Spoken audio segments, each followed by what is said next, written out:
자, 강의를 이어서 하도록 하겠습니다. 자, 깁스 에너지 변화량의 온도 오전성에 대해서 이제 공부를 한번 해봅시다. 자, 우리 델타 G는 자, 델타 H-T, 델타 S 요거에 대해서 자, 우리가 공부를 했었죠. 자, 그러면 우리가 이제 반응이 자발적이라고 하면 델타 G가 0보다 작아야 되잖아요.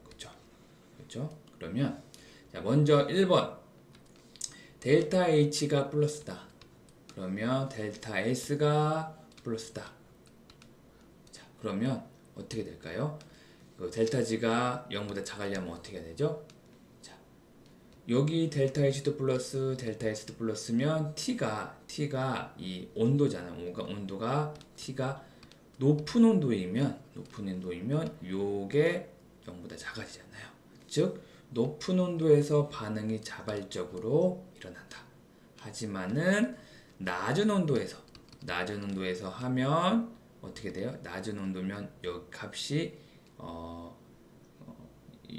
T가 작기 때문에 요게 델타 G가 0보다 커지잖아요.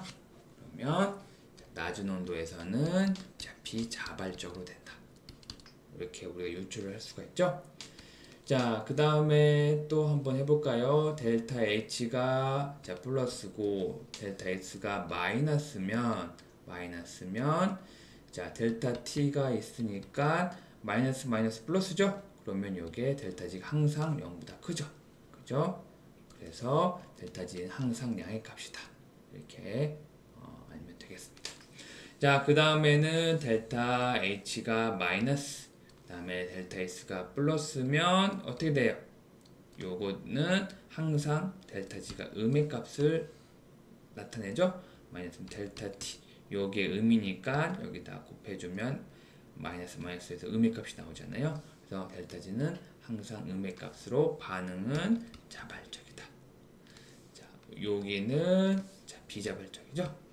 자, 마지막으로는 델타 H가 마이너스, 델타 S가 마이너스면 어떻게 될까요? 자, 어떻게 될까요? 자, T가 온도가 낮으면 어떻게 돼요? 낮으면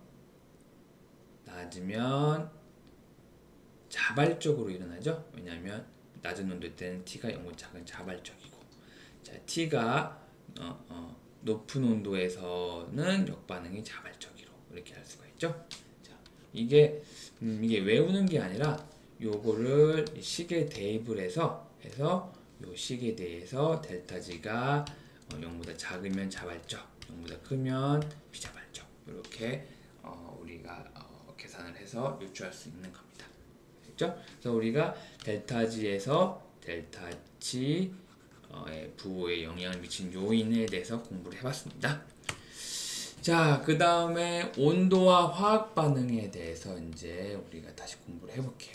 자, CaCO3 이 고체거든요. 고체는 자 분해되면 자 CaO와 CO2 가스로 이렇게 돼서 요게 자 가역 반응이에요. 가역 반응이라는 것은 반응이 정반응으로도 일어나고 역반응으로 동시에 일어난다. 배웠었죠? 자, 그래서 우리가 자 델타 G0 그러니까 표준 깁스 에너지 변화량을 구하기 위해서 델타 G0는 델타 H0-T 델타 S0죠? 그럼 델타 H0와 델타 S0를 구하려면 어떻게 해야 되죠? 자, 어떻게 해야 되죠? 배웠죠? 델타 제로는 어떻게 해야 돼요? 생성물의 자, 표준 엔탈피의 합, 그 다음에 반응물의 표준 엔탈피 합 가지고 빼주면 구할 수가 있죠. 요것도 부록 2에서 요거 CaCO3의 자, 표준 엔탈피 변화량 이것도 표준 엔탈피 변화량 찾아서 이렇게 계산을 해주면 요 값이 나와요. 자, 한번 해보세요. 교과서에도 나와 있어요. 그리고 델타 S0도 요 똑같이 델타 S0도 자, 생성물의 자, 표준 엔트로피 변화량 각 성분의 그죠? 마이너스 그 다음에 반응물의 엔트로피 변화량에서 이렇게 해주면 계산해주면 이렇게 나옵니다. 이것도 각각 그 물질들의 표준 엔트로피 변화량도 부록 2에 나와 있어서 이렇게 대입해서 구해주면 이렇게 나옵니다. 자, 그래서 요 값을 델타 S 제로를 여기다 대입해주고 델타 S 제로 여기를 대입해주고 만약에 온도가 25도시면 자 25도시면 이걸 켈빈 온도로 바꾸면 어떻게 돼요? 273 더해주면 얼마죠? 298 켈빈 온도가 되죠? 요거를 이렇게 대입해주면 델타 G 제로는 이렇게 나옵니다.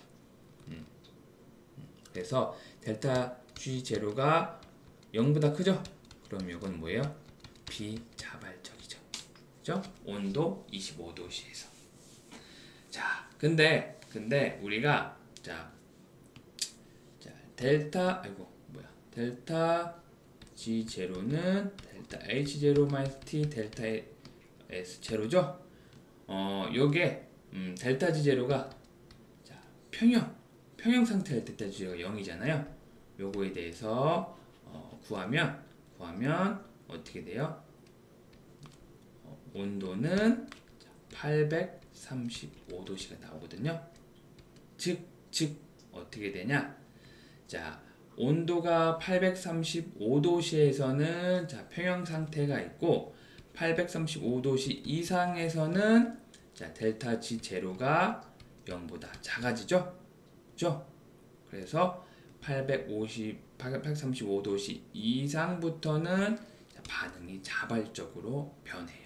그러니까 비자발적에서 자 평형 상태 즉 델타 G 제로가 0에서 이상에서는 자 835도씨 이상에서는 이렇게 자발적으로 변한다.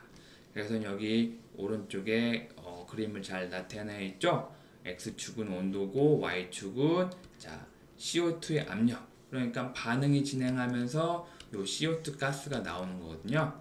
그래서 반응이 진행함에 있어서 자 CO2의 압력을 구했어요. 그러니까 반응이 잘 진행되면 될수록 요 압력이 커지겠죠. 자 그러면 자 여기서 835도씨까지 해서 기압 기습적으로 반응이 자발적으로 이렇게 변해서 CO2의 압력이 증가하는 거잖아요. 근데 하지만 있잖아요. 이 835도씨 이전에서는 반응이 일어나지 않는 건 아니에요.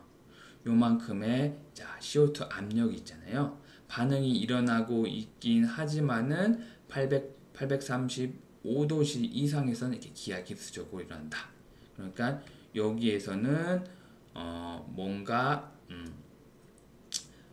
CO2의 압력이 증가하기 때문에 반응은 조금씩 일어나면서 835도씨 이상에서는 반응이 확 일어난다는 거죠.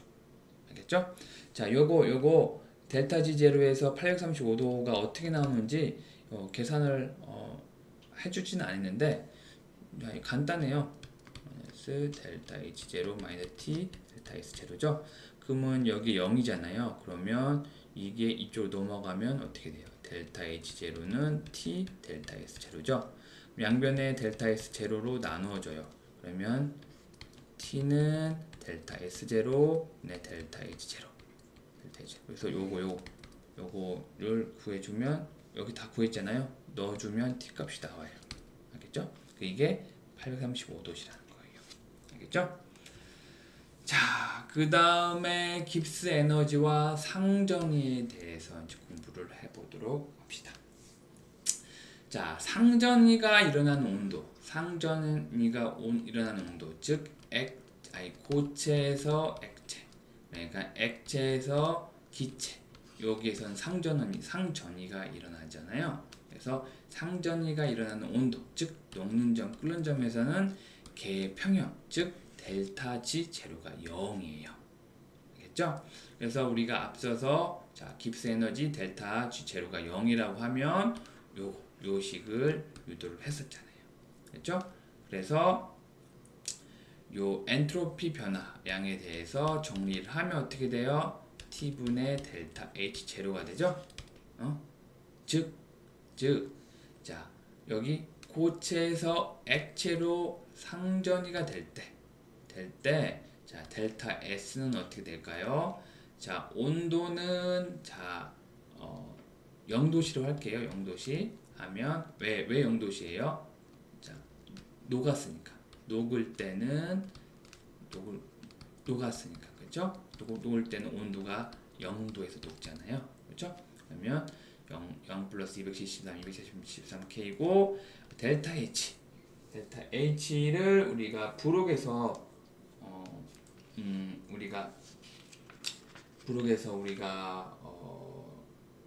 이거를 뒤에 부록이 아니라 표 11.9에 자 용융열 값이 나오거든요. 그거를 보면 델타 H 값은 6010J/mol 이렇게 나오거든요. 그래서 델타 S제는 22.0kJ/K몰이다. 즉 델타 S가 0보다 크니까 엔트로피가 증가하는 반응이죠. 즉 물이 고체에서 액체로 갔을 때는 자발적인 반응. 그렇죠? 자, 그 다음에 물이 액체에서 기체로 가는 거를 엔탈피를 계산을 해보면 델타 S는 T분의 델타 H죠. 자, 이것도 표에 나온 거지만은 이게 델타 H는 자 용융열과 반대죠. 반대가 아니 부가 마이너스죠. 273K분의 마이너스 6010J 하면 마이너스 22.kJ/K몰이죠. 즉 델타 S는 0보다 작죠. 즉 뭐예요? 요건 비자발적이죠. 즉 뭐냐? 액체에서 고체로 고체가 아니구나. 액체로 기체구나. 맞죠. 고체죠. 요거는 비자발적인 반응이다. 이렇게 알면 되겠습니다. 자, 그러면 예제 17.5 잠깐 문제를 풀게요. 아까 용융열, 몰 증발열 관해서 이제 문제를 풀어보는 건데, 자, 벤젠의 몰 용융열과 몰 증발열은 각각 10.9kJ/mol 그리고 31.0kJ/mol이다. 벤젠의 고체에서 액체에서 기체 상전에 대한 엔트로피 변화를 계산하시오. 자, 1atm에서 벤젠은 5.5에서 녹고 80.1에서는 끓는다. 자, 이게 녹는 점, 여기에 끓는 점이죠.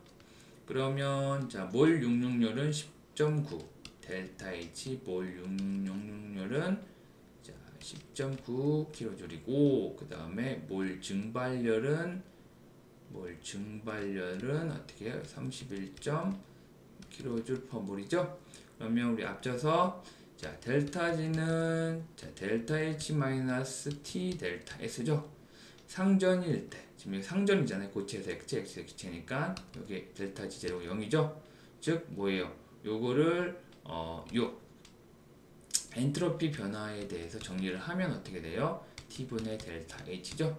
그러면 요 용융열일 때 그리고 증발열일 때 우리가 요 델타 H 값, 온도 값도 여기 다 주어져 있으니까 여기에 넣어서 계산을 하면 되죠. 즉 델타 S 용융열은 자 이게 녹는 점 분의 델타 H 용융 엔탈피죠. 델타 TF는 자 녹는 점이 5.5라고 했죠. 5.5 플러스 273 다음에 델타 H 용융열은 10.9kJ/mol 다 주어졌죠. 킬로줄을 줄로 바꾸려고 하면 1000을 곱해야 되는 거죠. 이쪽 계산하면 39.1J/kmol이다. 즉 델타 S 용융은 0보다 크기 때문에 이게 엔트로피 증가하는 반응이다.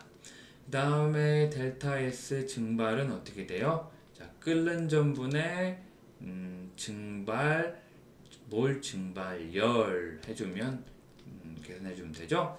즉 81.1이 여기서는 끓는 점이죠. 끓는 점 플러스 273분의 31.0kJ/mol 여기 몰 증발율 다 나왔습니다. 그래서 킬로줄을 줄로 바꾸려면 1000을 곱하면 되죠. 이렇게 나온다. 그죠? 이것도 0보다 크다. 엔트로피 증가 반응이다. 이렇게 이해하면 되겠습니다. 자, 그러면 잠깐 끊고 가도록 하겠습니다.